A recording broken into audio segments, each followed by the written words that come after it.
ஜனநாயகத்தின் ஒரு தூணாக கருதப்படுகின்ற இந்த ஊடக சுதந்திரமானது தொடர்ந்து நசுக்கப்படுவதற்கும் நிரந்தர ஒரு சவாலுக்கு உட்படுவதற்கும் வசதி வாய்ப்பாக இந்த பயங்கரவாத தடுப்பு சட்டத்தினுடைய புதிய வடிவம் அமைந்திருக்கின்றது. இந்த சட்டம் மூலம் வருகின்றது, பெயர் மட்டும் மாற்றப்பட்டிருக்கின்றது. உள்ளீடுகள் மிகவும் வெகுவான ஒரு பலமான அடிப்படை உரிமைகளை பாதிக்கின்ற ஒரு விடயமாக இருக்கின்றது. 190% சிறுபான்மை மக்களே பயங்கரவாத தடுப்பு சட்டத்தில் கைது செய்யப்பட்டவர்களாக இலங்கையில் இருக்கின்றார்கள். இதனால் நான் நினைக்கின்றேன், எதிர்காலத்தில் ஊடகங்கள் தங்களுடைய கருத்துக்களினை பதிவு செய்வதில் கூட பல சவால்களை எதிர்கொள்ள வேண்டிய ஒரு தேவைக்கு இது ஒரு முழுமையாக சர்வதேசத்திற்கு வழங்கப்படுகின்ற ஒரு கண்துடைப்பு நாடகமாகவும் மேலும் மக்களினை தொடர்ச்சியாக அச்சுறுத்தும் வகைகளில் அமைக்கப்படுகின்ற ஒரு சட்டமாக இது தொடர்ந்து இது பாராளுமன்றத்தில் 3/2 பெரும்பான்மையோடு நிறைவேற்றப்படுகின்ற சட்டமாக வருகின்ற பொழுது அதைவிட பலமான ஒரு வலிதுடைமையை பெற்று மக்களை துன்புறுத்தக்கூடிய சட்டமாகத்தான் இப்போது வந்திருக்கின்ற அரசுக்கு எதிரான பயங்கரவாத தடை சட்டமாக சொல்லப்படுகின்ற PSTA பயன்படும் என்பதில் எவ்வித ஐயமும் இல்லை. இலங்கையில் 1979ஆம் ஆண்டு கொண்டு வரப்பட்ட தற்காலிக பயங்கரவாத தடை சட்டத்தினை நீக்குவதாக சொல்லி ஆட்சியாளர்களாக வந்த தேசிய மக்கள் சக்தியானது தற்பொழுது ஒரு பயங்கரவாதத்திலிருந்து அரசினை பாதுகாக்கின்றோம் என்கின்ற நோக்கத்திலே PSTA என்கின்ற ஒரு புதிய சட்ட முறையினை நடைமுறைப்படுத்தி இருக்கின்றது. அதுக்கான சட்ட மூலத்தினை வழங்கி இருக்கின்றது. இந்த குறித்த சட்டமூலம் தொடர்பிலான விடயத்தினை அரசு முன்வைத்திருக்கின்ற போதிலும் இது பயங்கரவாத தடை சட்டத்தினூடான ஒரு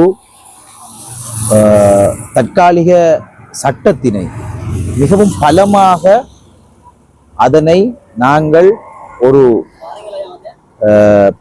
நிரந்தர சட்டமாக்கும் முகமாக தற்பொழுது அது நிலை மாறிக்கொண்டிருக்கின்றது. அதாவது பயங்கரவாத தடை சட்டத்தில் இருக்கின்ற கடுமையான விடயங்களினை தற்காலிக சட்டத்திலிருந்து நாங்கள் நீக்குவதாக சொன்ன அரசு தற்பொழுது அதனை முழுமையாக நிறைவேற்றும் வகையிலே அதற்கு மாற்றீடாக சட்டத்தினை மிகவும் பலமான முறையாக கொண்டு வந்து தற்காலிக சட்டத்தினை இல்லாமல் ஆக்காது அதனை ஒரு பலமான ஒரு சட்டமாக அமுல்படுத்தக்கூடிய வகையிலேயே தற்பொழுது நடவடிக்கைகளை மேற்கொள்கின்றது. குறிப்பாக சர்வதேச சமூகங்களுக்கு பயங்கரவாத தடை சட்டத்தில் இருக்கின்ற மிக கொடிய விடயங்களினை நாங்கள் இல்லாதொழிக்கப் போகின்றோம், தற்காலிக சட்டமாக இருக்கின்றது, ஆனால் அது மக்களினை மிகவும் துன்புறுத்துகின்றது என்று குறிப்பிடப்பட்டிருந்தாலும் கூட இப்பொழுது அவ்வாறான ஒரு கருத்தினை மாற்றாக கொண்டு பேரினை மட்டும் மாற்றி விடயத்தினை அதன் உட்பொருளை மிகவும் பலமாக வலியுறுத்தக்கூடிய வகையிலே தான் இந்த சட்டம் மூலம் வருகின்றது. பெயர் மட்டும் மாற்றப்பட்டிருக்கின்றது. உள்ளீடுகள் மிகவும் வெகுவான ஒரு பலமான அடிப்படை உரிமைகளை பாதிக்கின்ற ஒரு விடயமாக இருக்கின்றது.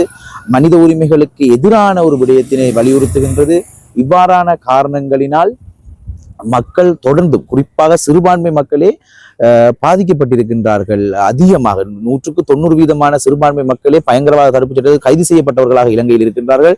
அதேவேளை இந்த சட்டம் சிறுபான்மையினருக்கு மட்டுமல்ல, எதிர்காலத்தில் பெரும்பான்மை மக்களுக்கும் அரசுக்கு எதிராக ஒரு ஜனநாயக ரீதியில் அரசியலமைப்புக்கு உட்பட்டவாறு தங்களுடைய போராட்டங்களை முன்னெடுக்கின்றவர்களுக்கு கூட அரசு விரும்பிய வகையில் அந்த பயங்கரவாத தடை சட்டத்தினை இப்போது வந்திருக்கின்ற புதிய வடிவமான அரசுக்கு எதிரான பயங்கரவாதத்தை தடுப்போம் என்கின்ற அந்த சட்ட மூலத்தின் ஏற்பாடினூடாக அதனை நிறைவேற்றக்கூடிய வாய்ப்பினை ஏற்படுத்தும் என்பதனை நாங்கள் இந்த சட்ட வரைவினூடாக அறியக்கூடியதாக இருக்கின்றது. ஆகவே இது ஒரு முழுமையாக சர்வதேசத்திற்கு வழங்கப்படுகின்ற ஒரு கண்துடைப்பு நாடகமாகவும் மேலும் மக்களினை தொடர்ச்சியாக அச்சுறுத்தும் வகைகளில் அமைக்கப்படுகின்ற ஒரு சட்டமாக இது தொடர்ந்து வலுவிலிருக்க போகின்ற சட்டமாகவே இருக்கின்றது. அதனை மீண்டும் நான் வலியுறுத்த வேண்டும். 1979ஆம் ஆண்டு கொண்டு வரப்பட்ட பயங்கரவாத தடை சட்டமானது ஒரு தற்காலிக சட்டமாக கொண்டு வரப்பட்டு இன்று 30 வருடங்களுக்கு மேலாக கொண்டு செல்லப்படுகின்றது. அதே போல அது அமுல்படுத்தப்படாமலே அந்த விடயம் தொடர்ச்சியாக கொண்டு வரப்பட்டு இன்று மக்கள் அதனால் வெகுவாக பாதிக்கப்பட்டிருக்கின்ற போது இது பாராளுமன்றத்தில் 3/2 பெரும்பான்மையோடு நிறைவேற்றப்படுகின்ற சட்டமாக வருகின்ற பொழுது அதைவிட பலமான ஒரு வலிதுடைமையை பெற்று மக்களை துன்புறுத்தக்கூடிய சட்டமாகத்தான் இப்போது வந்திருக்கின்ற அரசுக்கு எதிரான பயங்கரவாத தடை சட்டமாக சொல்லப்படுகின்ற PSTA பயன்படும் என்பதில் எவ்வித ஐயமும் இல்லை.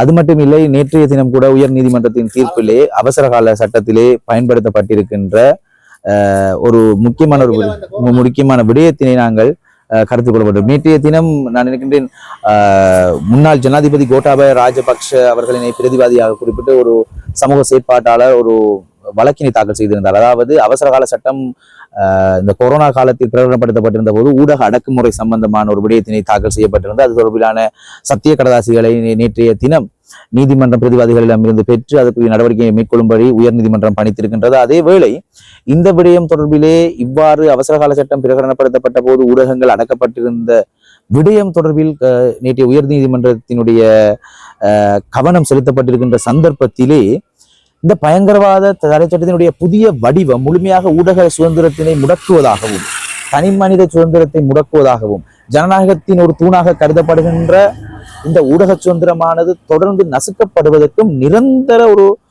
சவாலுக்கு உட்படுவதற்கும் வசதி வாய்ப்பாக இந்த பயங்கரவாத தடுப்பு சட்டத்தினுடைய புதிய வடிவம் அமைந்திருக்கின்றது. இதனால் நான் நினைக்கின்றேன் எதிர்காலத்தில் ஊடகங்கள் தங்களுடைய கருத்துக்களினை பதிவு செய்வதில் கூட பல சவால்களை எதிர்கொள்ள வேண்டிய ஒரு தேவைக்கு உட்பட வேண்டிய நிலை இருக்கின்றது. ஆகவே ஊடகவியலாளர்களும் அவர்களுடைய செய்திகளை மக்களுக்கும் உலகறிய செய்வதற்குமான ஒரு சுதந்திரம் இல்லாமல் போனால் அரசியலமைப்பினுடைய சொல்லப்பட்டிருக்கின்ற ஜனநாயகத்தினுடைய ஒரு முக்கியமான தூணாக கருதப்படுகின்ற ஊடக சுதந்திரம், கருத்து சுதந்திரம் வெகுவாக பாதிக்கப்படும். எங்களுடைய அரசியலமைப்பில் சொல்லப்பட்டிருக்கின்ற எங்களுடைய கருத்து சுதந்திரங்கள் அதற்குரிய உறுப்புரைகளும் வெகுவாக பாதிக்கப்படும் இந்த சட்டத்தினால் என்பதை நான் இந்த இடத்திலே குறிப்பிட்டுக் கொள்ள விரும்புகின்றேன்.